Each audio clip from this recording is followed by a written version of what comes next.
Hello friends, myself Arun Goswami, Assistant Professor, Poddar management training institute Jaipur. देखिए दोस्तों, पिछले video में हमने रविन्द्रनाथ टैगोर जी के अनुसार शिक्षण विधि एवं पाठ्यक्रम के बारे में जाना था। आज का अपना विषय है महर्षि अरविंद और शिक्षा के उद्देश्य। देखिए दोस्तों, महर्षि अरविंद भी एक भारतीय शैक्षिक विचारक है। इनका जन्म पश्चिम बंगाल में हुआ था। इन्होंने भी महात्मा गांधी एवं रविन्द्रनाथ टैगोर जी के से मिलते-जुलते ही शिक्षा के उद्देश्य एवं शिक्षा के अर्थ बताया है।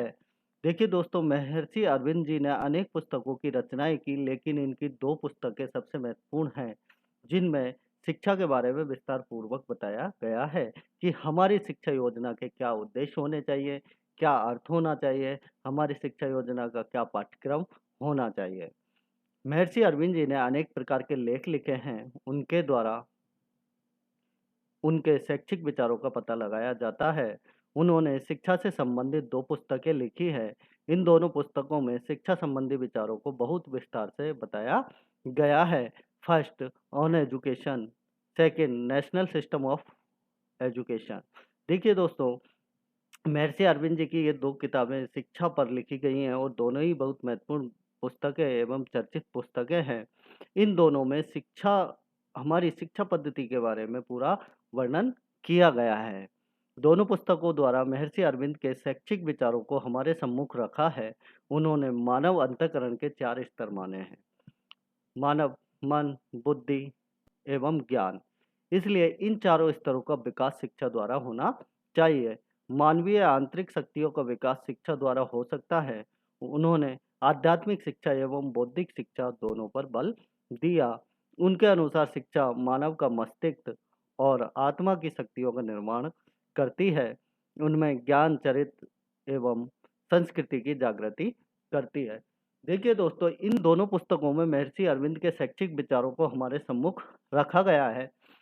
महर्षि अरविंद जी ने बताया है कि मानव के अंतःकरण के 4 स्तर होते हैं: मानव, मन, बुद्धि, ज्ञान। इन स्तरों का विकास शिक्षा के द्वारा किया जाना चाहिए और शिक्षा के द्वारा ही होना चाहिए। यदि इन चारों स्तरों का विकास हो जाता है तो बालक का सर्वांगीण विकास हो जाएगा। तथा इन्होंने भी महात्मा गांधी एवं रविन्द्रनाथ टैगोर जी की तरह आध्यात्मिक शिक्षा एवं बौद्धिक शिक्षा दोनों पर बल दिया है कि हमारी शिक्षा पद्धति ऐसी होनी चाहिए जो बालक में ज्ञान, चरित्र एवं संस्कृति की जागृति पैदा कर सके। महर्षि अरविंद जी के अनुसार शिक्षा के उद्देश्य। देखिए दोस्तों, रविन्द्रनाथ टैगोर जी, महात्मा गांधी ने भी अपने अनुसार शैक्षिक उद्देश्य बताए कि हमारी शिक्षा प्रणाली के क्या क्या उद्देश्य होने चाहिए, हमारी शिक्षा प्रणाली कैसे बालकों का निर्माण कर सकती है। एक अच्छे नागरिक के निर्माण में हमारी शिक्षा पद्धति सहायक होनी चाहिए। उसी प्रकार महर्षि अरविंद जी ने भी शिक्षा के उद्देश्य बताए हैं, जो निम्न प्रकार हैं। श्री महर्षि अरविंद जी के अनुसार शिक्षा के उद्देश्य शरीर, मस्तिष्क तथा आत्मा के सर्वांगीण विकास करना है, ताकि इनका उपयोग वे स्वयं निहित देवी सत्व को प्राप्त करने में उपकरण के रूप में कर सके। शिक्षा छात्रों को स्वयं का समग्र रूप से विकास करने में सहायता प्रदान करती है। देखिए दोस्तों, महर्षि अरविंद जी भी हमारी शिक्षा का उद्देश्य शरीर, मस्तिष्क और आत्मा के सर्वांगीण विकास को मानते हैं कि हमारी शिक्षा के उद्देश्य होना चाहिए व्यक्ति के सभी पक्षों का विकास करना, चाहे वो शारीरिक पक्ष है, मानसिक पक्ष है, बौद्धिक पक्ष है, आत्मिक पक्ष है, आध्यात्मिक पक्ष है, सभी पक्षों का विकास शिक्षा के द्वारा होना चाहिए। ऐसा हमारी शिक्षा का उद्देश्य होना चाहिए। महर्षि अरविंद जी ने शिक्षा के उद्देश्यों को बहुत विस्तृत रूप से लिया है। शिक्षा को उन्होंने शारीरिक एवं मानसिक शुद्धि का साधन माना है और इसी के द्वारा आध्यात्मिक विकास आवश्यक मानकर उनके अनुसार शिक्षा के उद्देश्य निम्न है। देखिए दोस्तों, महर्षि अरविंद जी ने कहा है कि शारीरिक और मानसिक शुद्धि का साधन है। हमारी शिक्षा हमारे शरीर तथा हमारे विचार, मानसिक विचारों को शुद्ध करने का एक साधन है और यह शिक्षा द्वारा ही संभव है कि व्यक्ति को एक शुद्ध बनाया जा सके। शुद्ध यदि व्यक्ति पवित्र होगा, उसके विचार पवित्र होंगे, तो उसमें उसका आध्यात्मिक विकास भली-भांति हो सकेगा। ऐसा हमारी शिक्षा का उद्देश्य होना चाहिए। फर्स्ट, आध्यात्मिक विकास। अरविंद जी के अनुसार मानव जीवन का अंतिम उद्देश्य दैवीय अंश खोजना है, उसको पूर्णता की ओर ले जाना है। इसके लिए आध्यात्मिक विकास बहुत आवश्यक है। उन्होंने शिक्षा का सबसे महत्वपूर्ण माना है। देखिए दोस्तों, रविन्द्रनाथ टैगोर जी ने और महात्मा गांधी ने भी आध्यात्मिक विकास को अपनी शिक्षा का प्रमुख उद्देश्य माना था कि हमारी भारतीय शिक्षा इस प्रकार की होनी चाहिए कि व्यक्ति का आध्यात्मिक विकास कर सके, क्योंकि व्यक्ति का अंत ईश्वर है। ईश्वर के पास ही जाना है व्यक्ति को, इसलिए आध्यात्मिक विकास बहुत आवश्यक है। हमारे जीवन का अंतिम उद्देश्य दैवीय अंश खोजना है और पूर्णता की ओर ले जाना है। इसलिए हमें हमारी शिक्षा पद्धति के द्वारा आध्यात्मिक विकास करना चाहिए। सेकंड, ज्ञानेंद्रियों का विकास। अरविंद जी ने शिक्षा का उद्देश्य ज्ञानेंद्रियों का विकास माना है। उन्होंने योग साधना में इंद्रिय निग्रह पहला कदम माना। उन्होंने ज्ञानेंद्रियों के प्रशिक्षण पर बल दिया। उन्होंने आँख, कान, नाक, जीभ और त्वचा के अलावा मस्तिष्क को छठी ज्ञानेंद्रिय कहा। देखिए दोस्तों, यह बिल्कुल डिफरेंट शैक्षिक उद्देश्य है, ज्ञानेंद्रियों का विकास। इसके द्वारा अरविंद घोष जी कहते हैं कि हमारी शिक्षा पद्धति का इस प्रकार की होनी चाहिए जिससे हमारी ज्ञानेंद्रियों का विकास हो सके।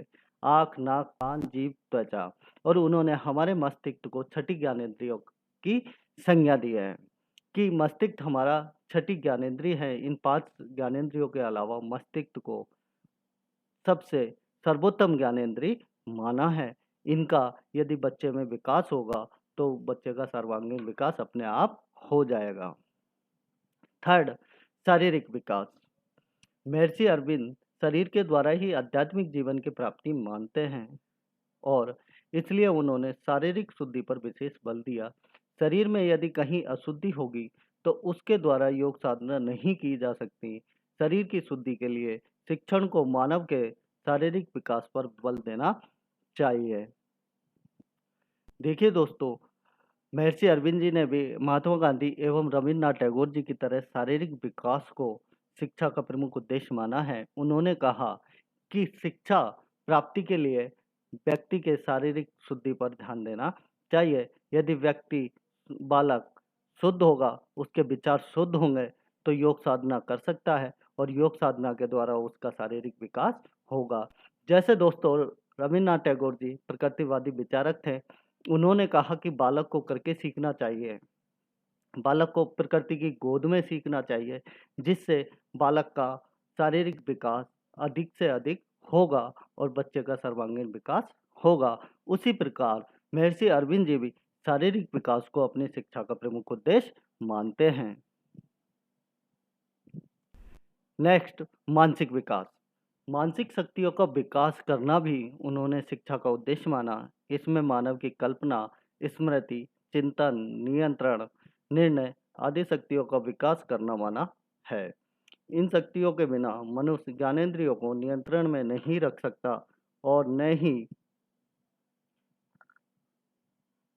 आध्यात्मिक की प्राप्ति कर सकता। इसलिए बालक की मानसिक शक्तियों का विकास प्रारंभ से ही करना चाहिए। देखिए दोस्तों, महर्षि अरविंद जी ने कहा है कि हमारी शिक्षा प्रणाली का यह उद्देश्य होना चाहिए कि वो व्यक्ति का मानसिक विकास करे। व्यक्ति के मानसिक विकास के अंदर कल्पना शक्ति, स्मृति, चिंतन, नियंत्रण, निर्णय आदि शक्तियों का विकास आता है। यदि इन बालक में इन शक्तियों का विकास होगा तो बालक का सर्वांगीण विकास होगा और बालक अधिक से अधिक सीखेगा। उन्होंने महर्षि अरविंद जी ने बताया है कि ज्ञानेंद्रियों पर नियंत्रण करना भी शिक्षा के माध्यम से ही सीखा जा सकता है और आध्यात्मिक की प्राप्ति कर सकता है। शिक्षा के माध्यम से ही आध्यात्मिक की प्राप्ति होगी, अन्यथा जो व्यक्ति शिक्षित नहीं होगा वो अध्यात्म नहीं हो सकता। इसलिए मानव की तथा बालक की मानसिक शक्तियों का विकास प्रारंभ से ही होना चाहिए। फिफ्थ, अंतःकरण का विकास। देखिए दोस्तों, अंतःकरण की बात इन्होंने अपने शिक्षा के अर्थ में भी बताई है कि व्यक्ति का अंतःकरण का विकास बहुत ही आवश्यक है। हमारी शिक्षा पद्धति का यह उद्देश्य प्रमुख होना चाहिए कि वह व्यक्ति तथा बालक के अंतःकरण का विकास करे।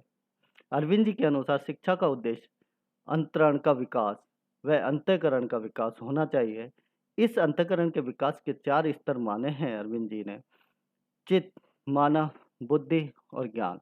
देखिए दोस्तों, अरविंद जी कहते हैं कि व्यक्ति तथा बालक में चित्त, मानव एवं बुद्धि व ज्ञान का यदि विकास होगा तो बालक का सर्वांगीण विकास अपने आप होगा। व्यक्ति के अंतःकरण के 4 प्रमुख स्तर माने हैं, इनका विकास भी शिक्षा के माध्यम से ही किया जाना चाहिए। 6 नैतिक विकास। अरविंद जी ने शिक्षा का उद्देश्य बालक में नैतिकता का विकास करना भी माना है। वे बच्चे की भावना को प्रारंभ से ही नैतिक विकास बनाना चाहते थे। नैतिक आदर्शों के लिए उन्होंने माना कि मानव की प्रकृति, आदतों व भावनाओं को शुद्ध किया जाना चाहिए। देखिए दोस्तों, रविन्द्रनाथ टैगोर जी और महात्मा गांधी ने भी अपने शैक्षिक विचारों में नैतिक विकास को महत्वपूर्ण वरीयता दी। उन्होंने भी कहा कि हमारी शिक्षा पद्धति ऐसी होनी चाहिए जो व्यक्ति में नैतिक एवं आध्यात्मिक विकास कर सके, हमारे नैतिक मूल्यों का विकास कर सके, जिससे हमारी संस्कृति का संरक्षण प्राप्त होगा। अरविंद जी भी यही कहते हैं कि बालक हमारी शिक्षा पद्धति ऐसी होनी चाहिए जो बालकों में नैतिक विकास कर सके, नैतिक मूल्यों का विकास कर सके, जिनमें मानव की प्रकृति, आदतों व भावनाओं को शुद्ध किया जाना चाहिए। हमारी शिक्षा पद्धति ऐसी हो जो व्यक्ति तथा उसके विचारों को शुद्ध बनाए तथा आदतों एवं भावनाओं को शुद्ध करे। और नैतिक आदर्शों के लिए शिक्षा पद्धति तथा हमारी शिक्षा का उद्देश्य प्रमुख होना चाहिए कि वह व्यक्ति में नैतिक आदर्शों का विकास अधिक से अधिक करे। नेक्स्ट, विशिष्ट क्षमता का विकास। अरविंद जी यह मानते थे कि सभी मनुष्यों में कुछ विशेषताएं होती हैं, अतः शिक्षा का उद्देश्य बालक की उन विशेषताओं का अधिकतम विकास करना होना चाहिए। देखिए दोस्तों, आज भारत के सभी विद्यालयों में पढ़ने वाले बालकों में कुछ न कुछ विशिष्ट क्षमताएं मिलती हैं। हमारी शिक्षा का उद्देश्य होना चाहिए कि जिस बालक में जिस विशिष्ट क्षमता है उसका विकास हमारी शिक्षा पद्धति के द्वारा अधिक से अधिक होना चाहिए। जैसे बालकों में भी काफी प्रकार के बालक होते हैं, सृजनशील बालक, प्रतिभाशाली बालक। ऐसे ही रविन्द्रनाथ टैगोर जी ने भी बताया है कि हमारी शिक्षा का अर्थ व्यक्ति के अंदर निहित निहित क्षमता को बाहर निकालना ही हमारी शिक्षा का उद्देश्य होना चाहिए। जो व्यक्ति की आत्माओं में या अंदर छुपी हुई विशिष्ट क्षमता है उसको बाहर निकालना, उसका विकास करना हमारी शिक्षा का प्रमुख उद्देश्य होना चाहिए, ऐसा अरविंद घोष जी मानते हैं। थैंक यू दोस्तों।